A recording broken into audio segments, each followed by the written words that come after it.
जो शहीद हुए हैं उनकी जरा याद करो कुर्बानी, है मेरे वतन के लोगों, है मेरे वतन के लोगों,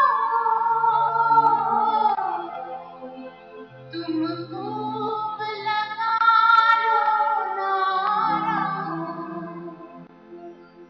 ये शुभ दिन है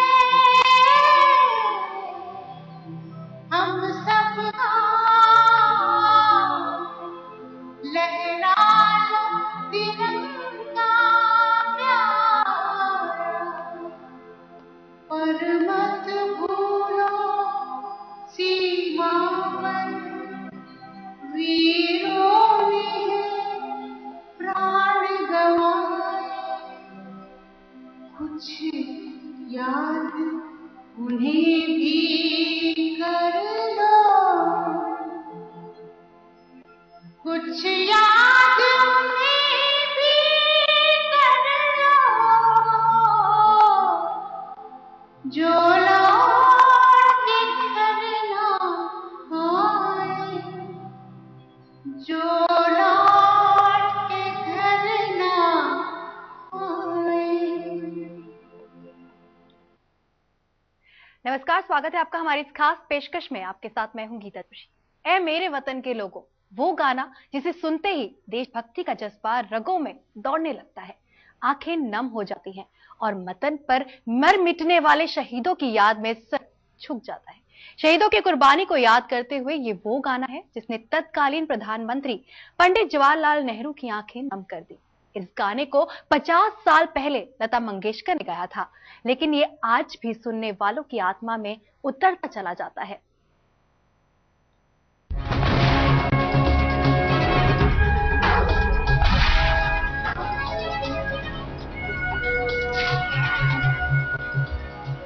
उन्नीस की लड़ाई में चीन ने हिंदुस्तान को पूरी तरह पराजित किया था।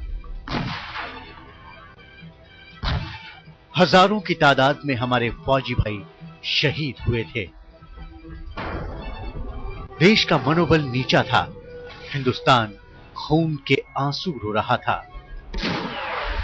ऐसे में दरकार थी एक ऐसे जज्बे की जो कश्मीर से कन्याकुमारी और कच्छ के रण से अरुणाचल प्रदेश तक देश को एक कर सके, आसमान में तिरंगे को लहराते देखकर गर्व महसूस करा सके।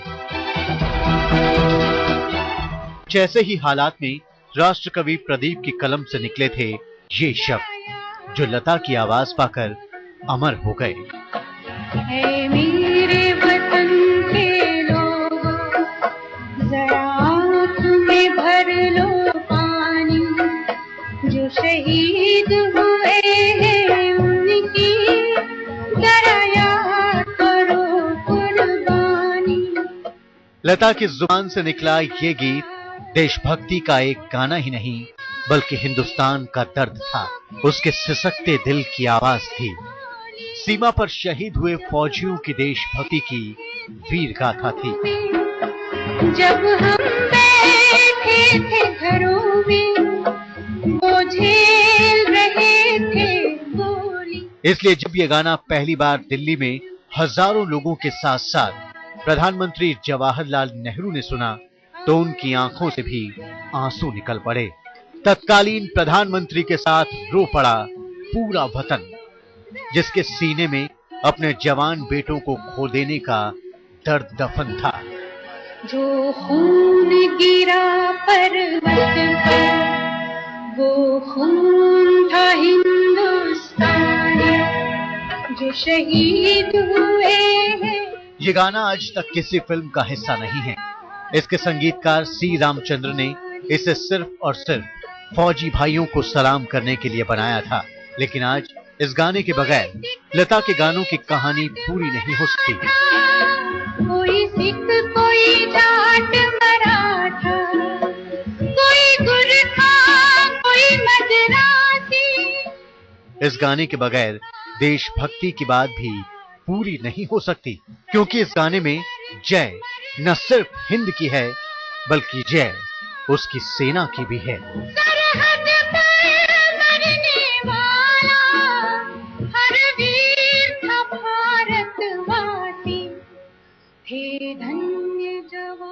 आज तक ब्यूरो। वाकई इस गाने में देशभक्ति कुछ इस कदर रची बसी है कि इसे सुनने के साथ ही आंसू खुद ब खुद निकलने लगते हैं। प्रधानमंत्री जवाहरलाल नेहरू भी यूं ही नहीं रोए थे। इस गाने के साथ उनका एक अलग ही जुड़ाव था जो एक बार उन्हें मुंबई तक ले गया। हे मेरे वतन के लोग, जरा आंख में भर लो पानी, ये शहीद हुए हैं उनकी, जरा याद करो कुर्बानी। इधर लता सपूतों की कुर्बानी याद दिला रही थी, उधर देश के प्रधानमंत्री नेहरू रो रहे थे। जो शहीद हुए हैं उनकी, शायद उस वक्त उनके अंदर एक प्रधानमंत्री नहीं बल्कि आम हिंदुस्तानी का दिल धड़कने लगा था।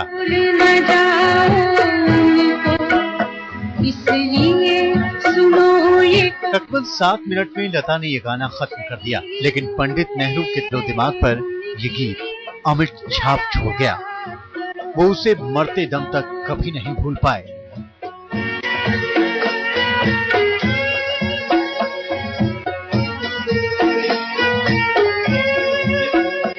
जब देश में थी दीवानी, वो खेल रहे थे। स्टेज पर लता ने जैसे ही ये गाना खत्म किया, महबूब खान साहब लता के पास आए और कहा कि पंडित नेहरू उन्हें बुला रहे हैं। थे घरों में वो झेल रहे थे गोली। लता वहां पहुंची तो नेहरू उठकर खड़े हो गए। नेहरू ने लता से कहा कि बेटी, तुमने तो आज मुझे रुला दिया, मैं घर जा रहा हूं, मेरे साथ आओ, चाय पीना। लता उनके साथ 3 मूर्ति भवन पहुंची जहां नेहरू रहा करते थे। वहां लता से मिलवाने के लिए इंदिरा अपने साथ राजीव और संजय गांधी को भी लेकर आई।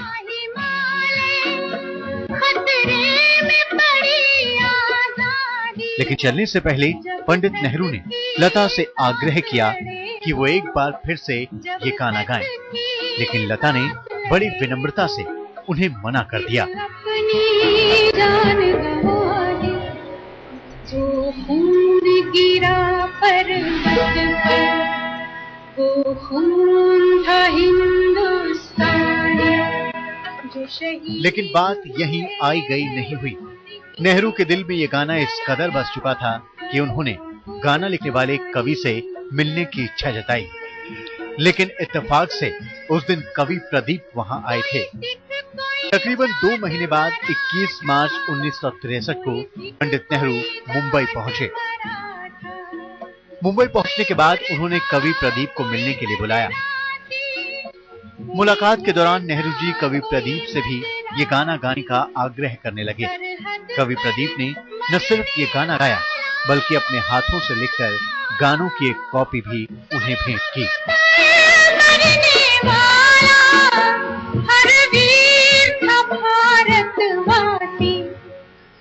लेकिन लगता है 1962 में चीन के हाथों मिली हार को नेहरू चाहकर भी नहीं भुला पा रहे थे। मौत से कुछ दिनों पहले साल 1964 में वो एक बार फिर मुंबई गए थे।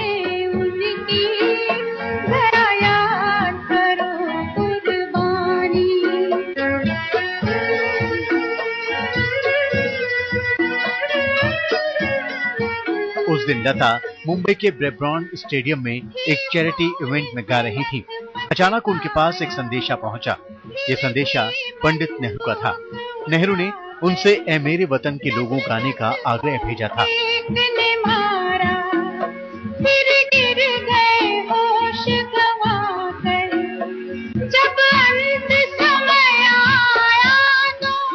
लता ने वो गाना गाया।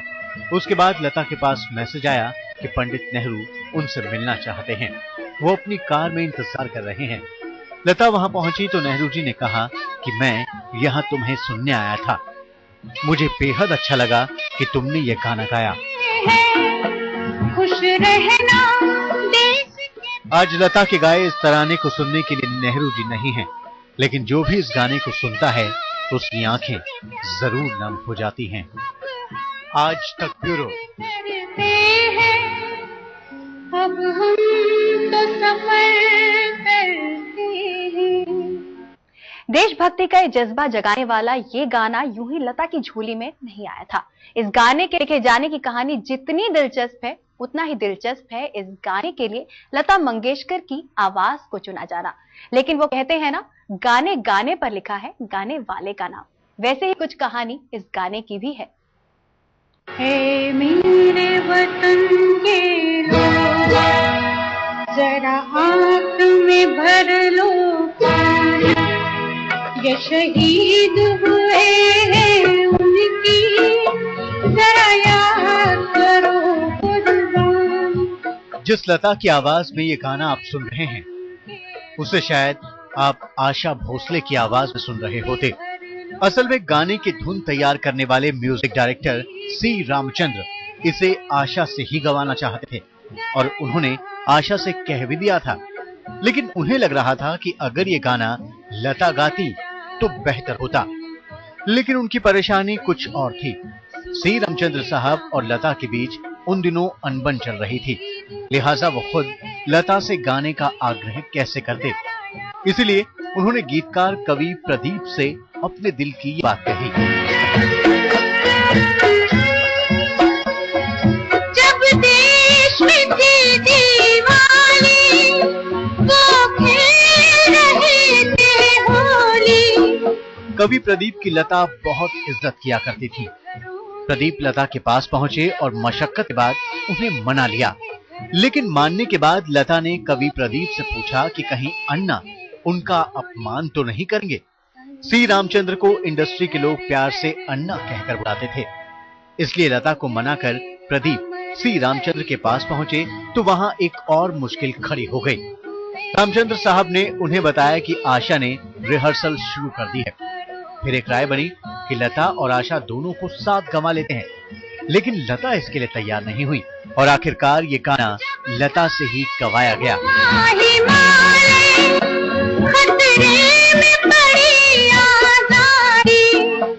लेकिन लता के गाने भी दिलचस्प हैं। इस गाने के पैदा होने की एक खास कहानी है। चीन से हार के बाद 26 जनवरी 1963 को दिल्ली में फौजी भाइयों के लिए फंड जुटाने के मकसद से एक कार्यक्रम तय हुआ। जो खून गिरा पर्वत पर, वो खून था हिंद, जिसमें देशभक्ति का एक गाना कवि प्रदीप से लिखने को कहा गया। सरहद पर मरने वाला हर वीर था भारतवासी। एक दिन वो मुंबई में माहिम के पास घूम रहे थे। अचानक उनके दिमाग में एक लाइन कौंधी, जो शहीद हुए हैं उनकी, जरा याद करो कुर्बानी। जो शहीद हुए हैं उनकी। ये लाइन उनके दिमाग से कहीं गुम ना हो जाए, इसलिए उन्होंने पास की एक सिगरेट की दुकान से सिगरेट का डिब्बा खरीदा और उस डिब्बे के कागज में इस लाइन को नोट कर लिया। जब सी रामचंद्र साहब ने ये लाइनें सुनी तो खुशी से उनकी आंखें चमक उठी। बस फिर क्या था, उन्होंने इसके बाद पूरा गाना गा दिया। जो शहीद हुए हैं उनकी, जरा याद। आज तक ब्यूरो।